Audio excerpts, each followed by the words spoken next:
foi apresentado pela professora Débora, né? O tema da minha palestra vai ser a produção e caracterização do biocarvão, do carbono pirogênico, né? Bom, aproveitando o tema do congresso, né, como introdução, que era o para que e para quem, né, os slides estão em inglês, assim como gentileza, se tiver algum visitante estrangeiro, mas falarei tudo em português mesmo, tá ok? Então, acho que não vai ter problema. Então, se pensar nisso aqui, para que a gente está estudando biocarvão, acho que a questão era, se você pensar o solo, o biocarvão e prestação de serviços ambientais, de serviços ecossistêmicos. Então, onde é que entraria isso?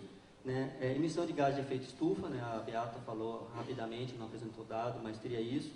Eu me sinto meio ridículo falando, depois da semana passada do filme que teve aqui, falar em efeito estufa, né? Mas a gente tem essa questão das mudanças climáticas. Produção primária, né? A doutora Beata já apresentou alguns resultados de aumento de produção ou de efeito do biocarvão na produção vegetal.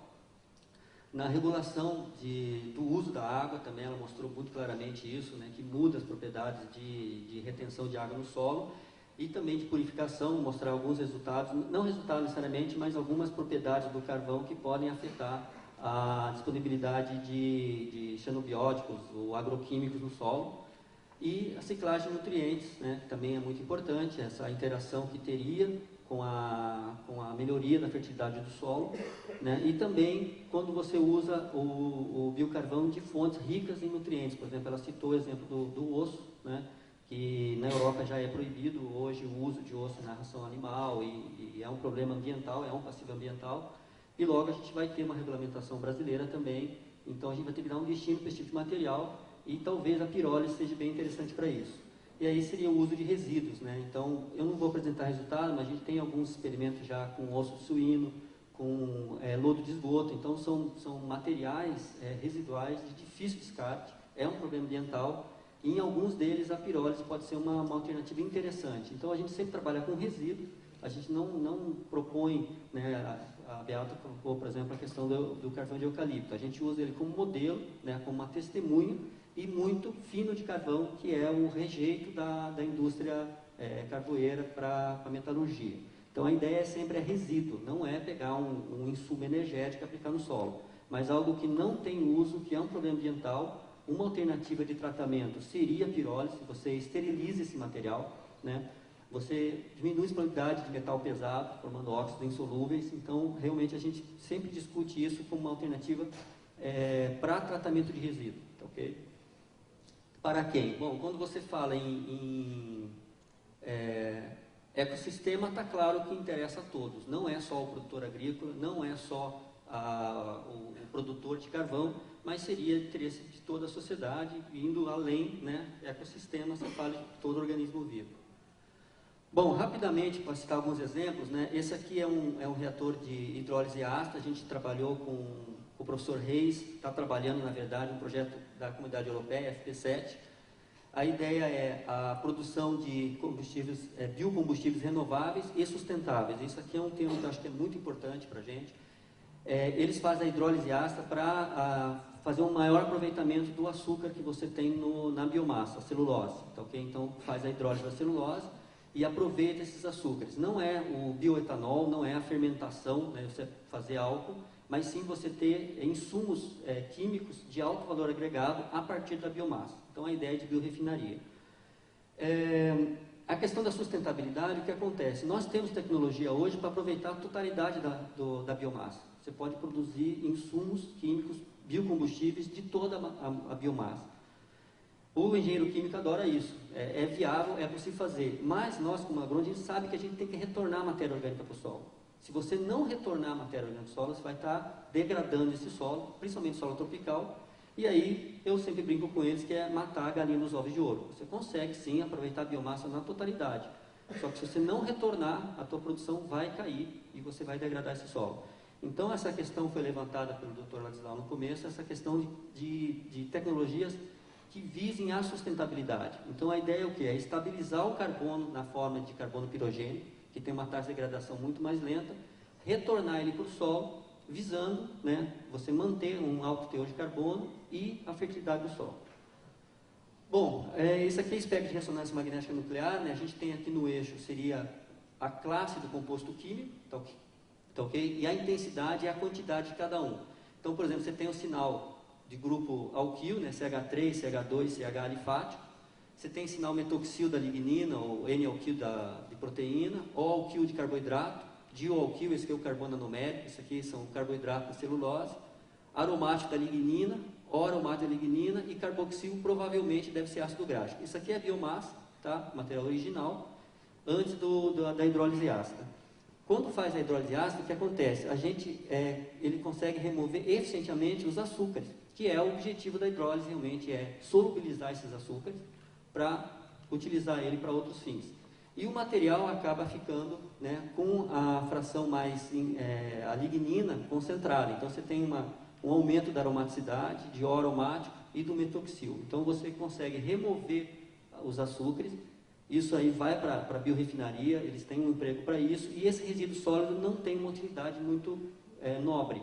Então vamos pegar esse resíduo sólido, carbonizar ele, né, para tentar utilizar como biocarvão.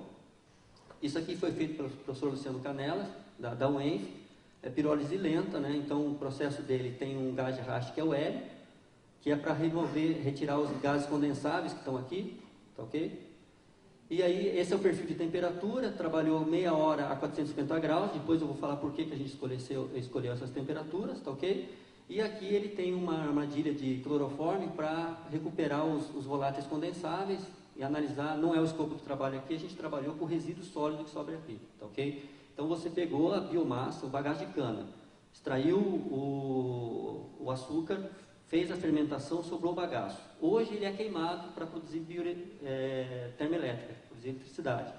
Só que a gente sabe que tem tecnologias mais adequadas, de melhor aproveitamento desse material, gerando também energia, né, que seria essa hidrólise ácida, que você aproveitaria mais ainda esse bagaço, tá? E o que sobra, aí a gente poderia fazer a pirólise, o bioóleo que sai aqui é um combustível também, e teria o resíduo sólido que você poderia retornar para o solo, ao invés de queimar todo o bagaço de cana, como é feito hoje. Bom, esse aqui é o espectro do material pirolizado, ele simplifica bastante, você fica praticamente só com sinal aromático, e nesse caso da pirólise aqui sobrou alguma coisa de aromático, que pode ser interessante tanto para CTC do solo, tá ok? Como é um local de ataque para alteração desse carvão no solo, para tentar ele ficar mais efetivo, tá ok? São diferentes biomassas que a gente trabalhou, então casca de café, pseudo-caule de banana, o pendão da banana e o bagaço de cana-de-açúcar. Se vocês observarem, fica muito parecido os espectros. Quer dizer, a pirólise acaba homogeneizando do ponto de vista químico o material, ele fica muito similar. Essencialmente aromático condensado, que é recalcitrante, tá? É difícil degradação no solo, e aqui sobrou um pouquinho de óleo aromático. Bom, questão de serviços ambientais, né? Regulação climática. A gente aplicou bagaço de cana, aquele resíduo hidrolisado, que sobrava bastante lignina ainda, e o material pirolizado. Então dá para ver claramente que esse material que tinha muito carboidrato degrada rápido, tem uma taxa de emissão de CO2 muito alta. O material hidrolisado, que você tirou os açúcares mais disponíveis para os micro-organismos, diminui a emissão, e o carvão não tem diferença do controle. Nesse caso aqui, praticamente não houve emissão, né, do carvão, e nenhum efeito que a gente queria observar, que eles falam que é o priming, que às vezes você aplica o carvão no solo, a emissão aumenta, mas não é a emissão da decomposição do carvão, mas sim, ele estimula a decomposição da matéria orgânica nativa. Tá? A gente queria observar isso, mas acabou que nesse caso não teve emissão nenhuma. A quantidade total emitida de CO2, né, em 200 dias, que foi o experimento, você tem um bagaço de 19 toneladas de carbono por hectare, é 45% aplicado, mas ainda é uma redução de 55% se você queimasse esse bagaço, tá ok? Só que aí você não gera nada, você só retorna para o solo, não está gerando energia, nada. No caso do hidrolisado, está em uma redução de 67% da emissão, caso tivesse sido queimado, né? E um pouquinho maior ainda que o controle. E o biocarvão, no caso, reduziu em 66% as emissões totais. Aí eu considero, inclusive, que durante a produção do biochar você emite CO2. Tem um perda de massa dos 50%. Então, na verdade, não é as 24 toneladas de bagaço de cana, ele resulta em 5 toneladas de biocarvão, teor de carbono maior, mas na produção emite um pouco de CO2. Mas o balanço final é uma redução de 66% das emissões. Isso aqui é TGA, análise termogravimétrica e calorimétrica diferencial, tá ok? Além da óbvia, então você tem o hidrolisado aqui, que é aquele material que foi retirado o açúcar, a celulose, mas ainda tem lignina e algumas coisas. E aqui é o carbonizado. Além da óbvio diminuição dos compostos termoláveis e da aumento do mais resistente termicamente, porque você obviamente fez o tratamento térmico, então removeu isso. É interessante ver isso aqui, a questão da potencial de energia. Isso aqui seria o poder calorífico superior, quer dizer, qual o potencial desse material como combustível. O biochar praticamente dobra a quantidade de energia que ele tem. Tá? Agora, por quê? Qual a importância disso? Primeiro, para estimar a estabilidade, você poderia usar esse tipo de análise aqui para inferir a estabilidade do material. A gente viu que tem relação, que quanto mais termolábil, mais rápido vai decompor, tá ok? Para comparar diferentes biocarvões, como a doutora Beata colocou muito bem, é uma infinidade de materiais, tá? Não só a biomassa, mas os métodos de pirólise muda muito o tipo de material que você tem. Mas aqui é importante também a questão de você, um melhor uso para esse material. De novo, se esse tem um potencial energético elevado, ele está numa característica física adequada, tamanho de partícula, tudo, obviamente você vai dar um uso mais nobre para esse material.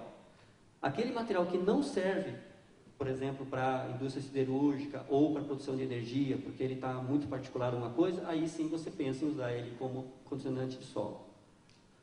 Bom, aqui é a emissão de novo, só que de outras biomassas, a pirólise é diferente, 380 graus, temperatura mais baixa, e diferentes biomassas. Capim, torta de mamona, torta de pinhão manso, torta de soja e o solo de controle. Então, seriam tortas para a produção de biodiesel, o que sobra. A torta de soja, obviamente, tem um uso mais nobre que é a ração animal, mas no caso do pinhão manso, por exemplo, não. Então, uma alternativa para esse resíduo seria, de novo, a pirólise. O que a gente observa? Que tem uma diferença muito grande. A pirólise foi a mesma, mas, no caso da mamona, emitiu mais do que o controle. E os outros todos emitiram diferente. Aí, por que isso? Quer dizer, a pirólise foi mais ou menos igual. Quando você vê o espectro de ressonância desse material, você vê, esse aqui é do que mais emitiu, a mamona. Esse aqui é o que segundo mais emitiu, embora menos que o controle da soja, capim e o pinhão manso. O que a gente vê?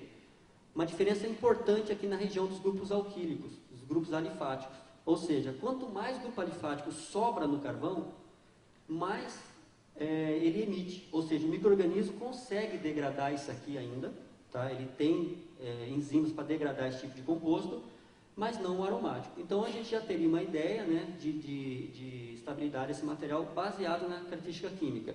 Além disso, de novo a pergunta do Congresso, para quê? Estimar a estabilidade e propriedade, por quê? Esse material aqui alifático, ele provavelmente era ácido graxo que sobrou, o processo de extração dos óleos talvez não seja tão eficiente, você não tem o carboxílico aqui, mas ele provavelmente veio, mas são hidrocarbonetos. Isso aí tem um valor energético muito alto. Então, talvez você melhorar o teu processo e conseguir extrair mais combustível ou insumo desse material aqui, tá ok? Se você aplicar isso aqui no solo, ele vai ter comportamento diferente. Essa estrutura aqui é extremamente hidrofóbica, mas também contribui para a agregação do solo. Então, você teria um material potencial se você estivesse pensando em agregação de solo e retenção de água. Então, acho que isso também é bem importante, que a gente discute hoje, é a questão até da engenharia do carvão. Para que você quer o material? Aí você pode mudar as condições de pirólise ou mudar a biomassa que você está trabalhando. E melhor uso de novo. Então, aqui você, com certeza, você pode chegar lá para o engenheiro químico, especialista no processamento do material, e falar, olha, você pode aproveitar esse aqui melhor, ele ainda tem compostos de interesse, não é um resíduo ainda. Bom, condição de pirólise. Que pirólise vai usar? Qual os parâmetros que você pode usar? Então, aqui a gente variou temperatura e tempo de pirólise. Com 300 graus Celsius, ainda sobra muito carboidrato, quer dizer, ela não é suficiente para degradar, fazer a termólise dos carboidratos, tá ok? Então, esse material aqui, ele não é recalcitrante, Provavelmente, se você jogar no solo, ele vai degradar rapidamente, tá ok? Porque ele tem muita estrutura ainda que o micro-organismo reconhece e filé mignon para micro-organismo. Quando vai para 350 graus, você já consegue eliminar os carboidratos. É mais ou menos que nem a hidrólise ácida, só que aqui é uma termólise, tá ok? Então, esse material aqui, com certeza, teria uma taxa de composição bem mais lenta no solo, tá ok? Porque ele não tem nada apetitoso, vamos dizer assim, tão apetitoso para o micro-organismo, embora ainda tenha muita lignina, tá ok? E micro-organismo lignolítico tem no solo também, vai degradar do mesmo jeito. Mas o que interessa aqui é o seguinte, é o tempo de pirólise. Se vocês olharem 30 minutos ou 60 minutos a 300 graus, é pouca diferença, e a 350 graus quase não tem diferença. Qual a importância disso? Economia de energia, ou seja, é melhor você pirolizar a 50 graus a mais do que ficar a 1 hora o dobro de tempo, tá ok? Então são coisas que interessam para quem produz biocarvão. Aqui é variando a temperatura de novo para ver, você tem o material de origem, isso aqui é pinos, tá ok? Muita celulose, pouquinha coisa de lignina. Quando piroliza 350, a celulose praticamente vai embora, sobra a lignina, vai aumentando a temperatura, vai aumentando o grau de carbonização, vai aumentando estruturas aromáticas condensadas. Se você aumenta ainda mais a temperatura, né, você praticamente perde tudo que tinha de óleo aromático aqui, fica só a estrutura aromática, e a temperatura muito alta você já consegue, já tem um material grafítico, tá? E você já não detecta por ressonância, que é a técnica que a gente usa. O troço fica tão condensado, parece um grafite mesmo. Aí o que acontece? Bom, você teria que fazer um experimento de longo tempo, aplicar no solo e avaliar a emissão desses materiais de longo tempo. A gente está falando, às vezes, de meia-vida de milênios. Tem carvão que a gente encontra nas terras pretas de índio, que foi o modelo que a gente começou, que datação de mais de 1000 anos, até 7000 anos, tá ok? Então são experimentos de longo tempo. O Dr. Saru Soi, da Universidade de Edimburgo, ele propôs um método de fazer a oxidação termoquímica, que seria simular o que aconteceria no solo. Ele usa água oxigenada e 80 graus para oxidar esse material, tentando simular o que aconteceria no ambiente num período mais longo, tá ok? Então o que é que a gente tem? A gente tem o biocarvão aqui do bagaço de cana, que a 350 graus ainda tinha um pouco de celulose, então por isso essa diferença aqui. Esse aqui seria o carbono estável. Seria a forma de você avaliar quanto de carbono estável tem no teu carbono, no teu carvão, tá? Com o aumento da temperatura, já não faz mais diferença a biomassa, se era hidrolisada ou bagaço cru. E aí o mais importante é isso aqui. Entre 450 e 500 graus praticamente não faz diferença. Tá? A 550 graus você aumenta um pouco o carbono estável, mas o custo energético não vale a pena. Então por isso que a gente selecionou 450 graus, que é onde mais ou menos chega num platôzinho, tá? E por meia hora que a gente viu que não faz diferença, meia hora ou 1 hora. E isso tudo vai mudar a propriedade do material. Se você aquecer mais, taxa de aquecimento, fluxo de gases, isso tudo altera o tipo de material e explica um pouco essa diversidade de resultados que tem na literatura, que a doutora Beata comentou, né? A gente vê de tudo na literatura. Bom, para estimar a meia-vida desse material, né? Em vez de fazer um experimento de longo tempo, você pode fazer um screening do material rapidamente. Esse experimento aqui é de 48 horas, né? Muito mais barato, tem laboratório, tá ok?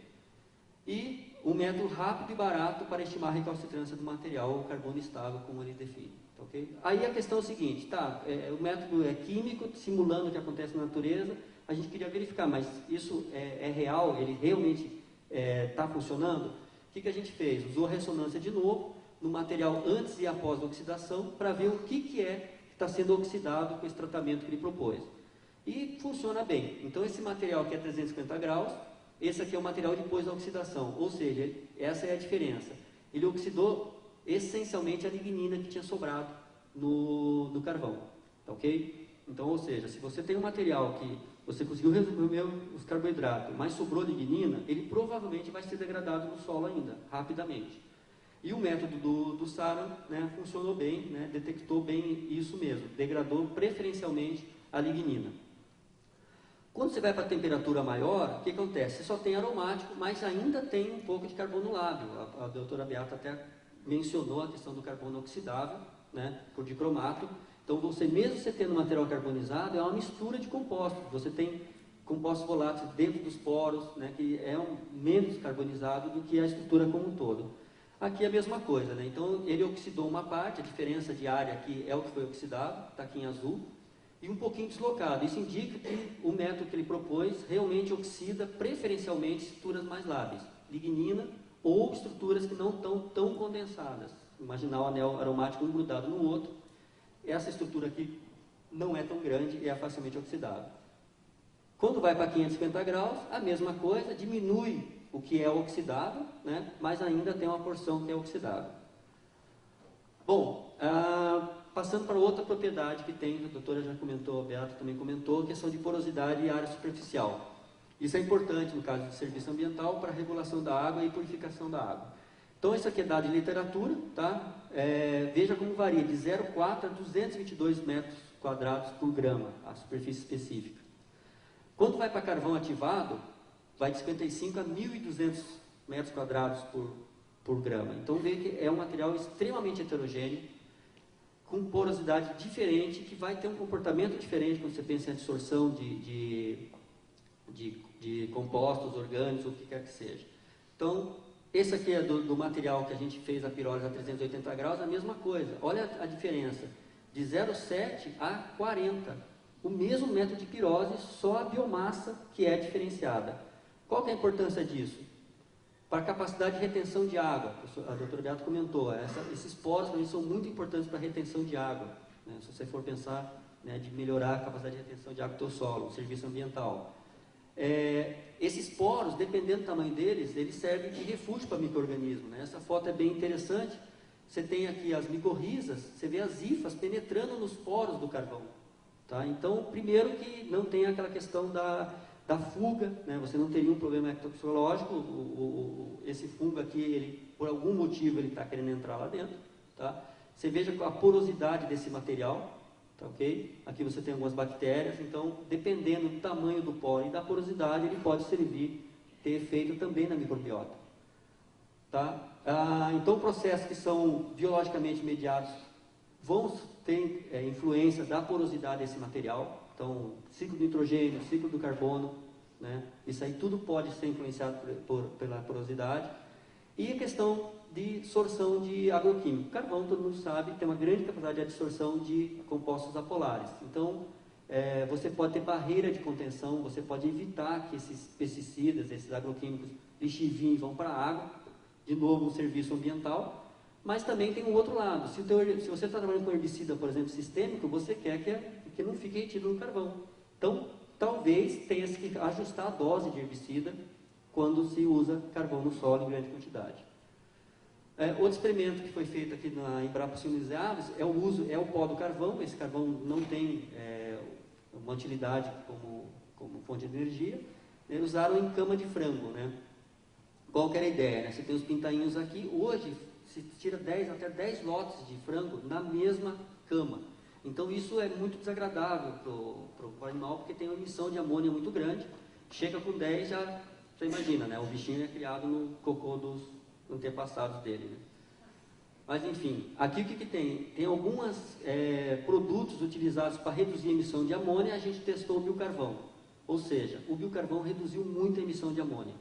Isso tem duas importâncias do meu ponto de vista, não só na questão de você melhorar a condição de produção de frango, mas também você teria esse nitrogênio retido no carvão. Se você for usar isso aí, provavelmente as perdas de nitrogênio, provavelmente não, as perdas são menores, né, obviamente. Então, você poderia ter uma cama com melhores propriedades como fertilizante depois. Agora, não é tão simples. Aqui é dado de emissão de óxido nitroso, tá, em vaso. Então, o que tem? Depende da dose. Na primeira dose, é um aumento da emissão. A gente acha que melhora as propriedades biológicas do solo, acaba emitindo mais.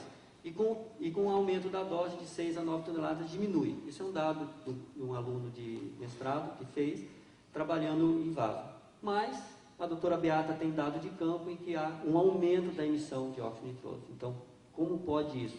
Então, a gente não sabe, tem muito mais dúvida, tem muita coisa a ser pesquisada ainda. A gente tem que entender os processos, o que leva o que afeta a emissão de amônia quando está aplicando carvão, né? Provavelmente a porosidade é diferente, as propriedades são diferentes, mas é algo realmente que não é uma regra. E a literatura tem muito isso, tem efeitos positivos e negativos, e a gente não entende realmente o que está acontecendo. Questão de porosidade, não é só área superficial, você tem distribuição de poros. Lembra o bagaço de cana? Tinha 22 metros quadrados por grama, só que são microporos, poros ali abaixo de 2 nanômetros, poro muito pequeno, que não teria, por ponto de vista na nossa escala de biológica, não retém água, não entra cátion nenhum ali, quer dizer, ele tem uma porosidade, mas ela é inerte, é indiferente. E quando você vai para um outro material lá, que era da soja, você vai para 40 metros quadrados, mas a distribuição de poros é muito melhor. Então, de novo, tem uma variabilidade tão grande no material, que aí esses dados conflitantes vão dizer que esse aqui retém amônia, óxido nitroso, e esse não. Porque a distribuição de poros é diferente. Talvez nesses poros aqui, é capaz da amônia entrar. Agora nesse aqui ele não entra, tá ok? Bom, questão de água, produção primária e ciclagem de nutrientes. O que a gente tem? Esse aqui é o espectro de ressonância de uma matéria orgânica comum, né, assim, que tem na natureza. Esse aqui é o espectro do carvão inalterado. E esse é o espectro do que diferencia as famosas terra preta, a gente nem está falando mais, que todo mundo já ouviu falar. Isso aqui é o que diferencia as terras pretas de índio, que tem uma alta fertilidade e resiliência, dos outros solos. Ou seja, é o carvão, tá ok? A estrutura aromática, mas com estrutura carboxílica. É isso aqui, tá? Então você tem a estrutura condensada aromática, que é recalcitrante, o micro-organismo não gosta de comer esse troço aqui, vai comer outras coisas, mas também tem o grupo carboxílico. Aqui no sinal, esse aqui é o sinal do aromático e esse é o sinal do carboxílico. Então o que você tem? Você tem um material recalcitrante, mas reativo. Esse grupo ácido vai dissociar no solo e vai contribuir para a CTC. Tá ok? Então o que a gente tem? Esse é o experimento da Beata. Ela aplicou lá o carvão e depois de 2 anos a gente fez a extração, tentou fazer a extração seletiva. Tá ok? Isso aqui é mais ou menos só 5% da matéria orgânica total. Mas o que acontece? O que interessa aqui, esse aqui é o carvão oxidado, seria aquela estrutura aromática com grupo carboxílico, tá ok? Então, você tem um aumento linear com as doses de carvão. Ou seja, com 2 anos você já consegue produzir esse tipo de material que contribuiria para a CTC do solo.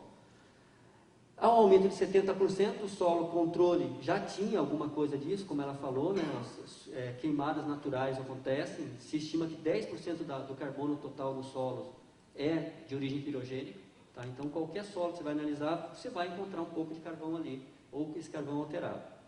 Tá? Isso aqui, é uma estimativa bem grosseira, seria de 100 a 150 quilos desse tipo de material por hectare. Parece pouco, mas eu vou mostrar para vocês que tem um efeito bem importante.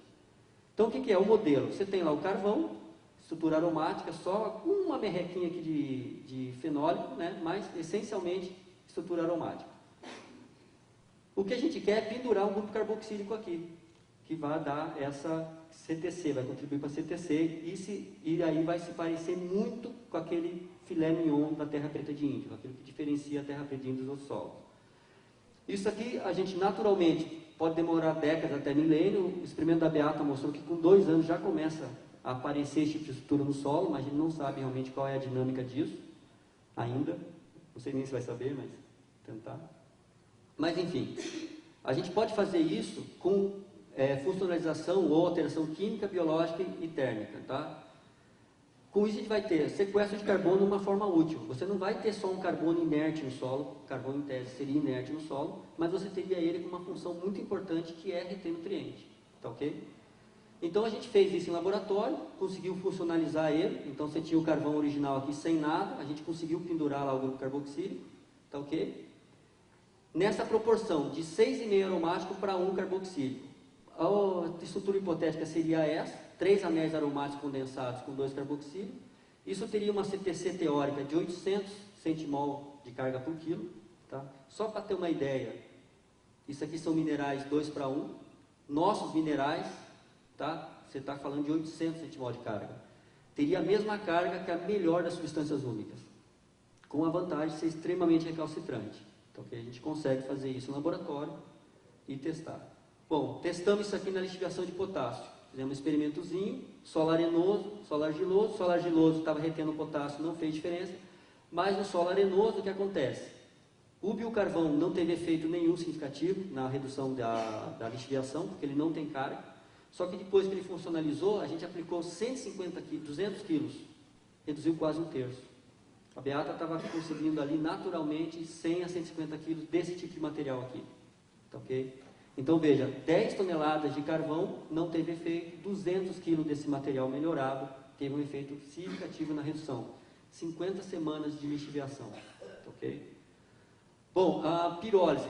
Outra situação é o seguinte, a gente está falando de plantas de pirólise, alto custo, indústria e tal. A gente está também trabalhando muito com alternativa de baixo custo para pequeno produtor. Né? Então, um colega nosso, Paulo Paiva, trabalha com o ouriço da castanha do Pará, de reserva extrativista. Ele estudou o epicarpo e o mesocarpo. Né? Fez uma plantinha de pirólise, um carbonizador, né, pequeno porte. Tá, okay? A vantagem disso aqui é que você queima os gases que estão saindo, então ele é mais eficiente, ele não emite e tem um melhor aproveitamento energético. Tá? Aqui é o carvão produzido, mas algumas propriedades dele. Diferença, o epicarpo tem mais lignina do que o mesocarpo. Isso aqui se reflete na produção de biocarvão. Quanto mais lignina, mais biocarvão vai ter o material. E olha que interessante, é o mesmo fruto, é simplesmente uma parte diferente anatômica dele. E essa diferença vai longe. Olha a questão de cinzas. O epicarpo tem muito mais cinzas do que o mesocarpo. Tá ok? Tá okay. pH, você tem aqui a quantidade elétrica. Então, esse material, o epicarpo, ela teria um efeito muito maior no pH, tem muito mais cinza e nutriente do que o mesocarpo. Relação CN, olha a diferença. O epicarpo e o mesocarpo. Tá? Do mesmo fruto. Quando faz a carbonização desse material, você mantém a relação CN, abaixa HC, abaixa OC, normal isso. Dá para representar num gráfico aqui, vamos passar reto. Ah não, rapidinho. O que acontece? Você tem uma diferença grande da biomassa, quando vai carbonizando, a diferença diminui, vai homogeneizando o material. Tá certo? Aqui o material, você tem aqui, esse cara aqui tinha mais celulose do que esse. Esse aqui tinha mais extrativo, que são ácidos graxos, acaba dando mais alquil, tá? Agora a relação CN. Se você carbonizou 350 graus, você tem carbono disponível para o micro-organismo. Nesse caso aqui, você não teria tanta fixação de nitrogênio, né, imobilização de nitrogênio, mas nesse aqui provavelmente sim. Porque você tem uma relação CN muito alta e um carbono acessível para o micro-organismo. Então, provavelmente ele vai imobilizar nitrogênio aqui. Mas quando vai para esse material aqui, extremamente recalcitrante, você não tem carbono disponível. Você tem uma relação CN alta, mas provavelmente não vai imobilizar nitrogênio. Então, veja que é realmente muito mais complexo do que simplesmente jogar o biocarvão no solo. Uma análise mais rápida, mais barata, tá ok? Não vem ao caso aqui. De novo, carbonização, você tem uma estrutura que a 250 graus você mantém muita estrutura alifática e carboidrato. Quando aumenta a temperatura, se aumenta a condensação, mas perde grupo carboxílico também. Quantificação de carbono pirogênico solo é um desafio, não existe nenhum protocolo, você não consegue diferenciar o que é carvão do que é matéria orgânica, o que é carbono de matéria orgânica fresca. Existe proposta na literatura, mas realmente é bem complicado, a gente não consegue diferenciar. Tá? Então a gente está trabalhando nisso também. Vou passar rapidinho, bem ao caso. E concluindo, né, na verdade, como eu disse, são muitos colaboradores, né, a doutora também comentou isso, né, e então eu só estou representando eles aqui, são estados muitos, um grupo grande de pesquisadores. Agradecer à comissão organizadora pelo convite e a vocês pela paciência.